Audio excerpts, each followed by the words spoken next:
A Udine, dal 28 luglio al 1 agosto 2010, è andato in scena Meet and Lab Giovani, un campus organizzato dal Comune e che per 3 giorni di dibattiti, conferenze, workshop, pranzi, cene e schitarrate ha visto una cinquantina di ragazzi e ragazze confrontarsi su 3 idee per diventare grandi: partecipazione, formazione, lavoro. Questi ragazzi non sono ragazzi qualsiasi, ma giovani provenienti da tutta Italia che in passato hanno sperimentato attività rientranti nei piani locali giovani, strumento che la pubblica amministrazione mette a disposizione della partecipazione attiva e dell'autonomia. Noi della redazione di Officine Giovani, con l'umiltà di chi deve ancora finire le scuole superiori, non abbiamo perso l'occasione di mischiarci a tutta questa energia. Anzi, abbiamo cercato di documentarla e di raccogliere alcune riflessioni su un'esperienza per noi così insolita. Lo ammettiamo, già dai primi momenti il campus ha messo in discussione le nostre certezze. Saremo anche dei giornalisti romantici, o forse diamo troppo peso alle parole, ma tra tutti questi ragazzi e ragazze, di giovani, così come ce li aspettavamo, non ce n'erano poi molti. Certo, nelle società di adesso l'età è sempre più una questione di prospettive. Per esempio, se tu sei un giovanissimo di 15-17 anni, penserai che si diventa adulti a 26, per i 20 anni a 30, per i 50 anni a 36. Insomma, più giovane sei, più collocherai la gioventù in una fascia di età più bassa. Ma allora, quando è che si diventa adulti? Al giorno d'oggi essere giovani o adulti non è semplicemente una questione di età.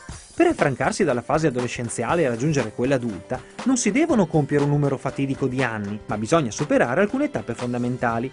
Per questo, tra i giovani partecipanti del campus c'era chi doveva finire gli studi, chi trovare un lavoro stabile, chi andare via di casa e mantenersi autonomamente. Tutti passaggi che in Italia avvengono sempre più in là nel tempo. Se la società, l'economia, le istituzioni, le infinite realtà che ci circondano ammettono che sia possibile rimanere giovani fino ai 35 anni, che cosa pensano questi nuovi giovani vecchi della realtà che li sommerge? Sul piano delle politiche giovanili, che cosa pensano realmente di quello che la pubblica amministrazione ed il paese in generale mettono loro a disposizione in termini di partecipazione, formazione, lavoro, casa, credito?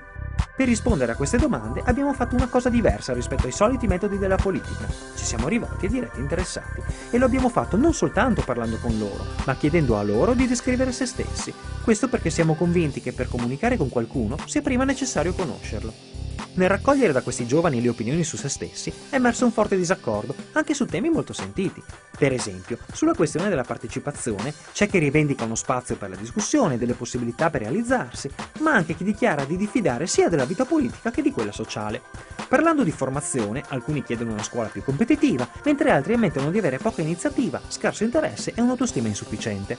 Anche sul tema del lavoro, che di solito mette tutti, ma proprio tutti d'accordo, ci siamo sentiti raccontare di una certa difficoltà nel coinvolgere i giovani in progetti che richiedono costanza e impegno. Insomma, proviamo a riassumere: volontà di realizzarsi e sfiducia, competizione e disinteresse, impegno e superficialità. Ma abbiamo capito, i giovani di oggi sono esattamente come tutti, individui alle prese con i propri limiti e le proprie ambizioni, le proprie forze e le proprie debolezze. Da nord a sud, da Torino a Palermo, i luoghi comuni che si usano per parlare di loro e che loro usano per descrivere se stessi non sono altro che uno dei tanti modi di descrivere la vita, una vita che chiede di parlare.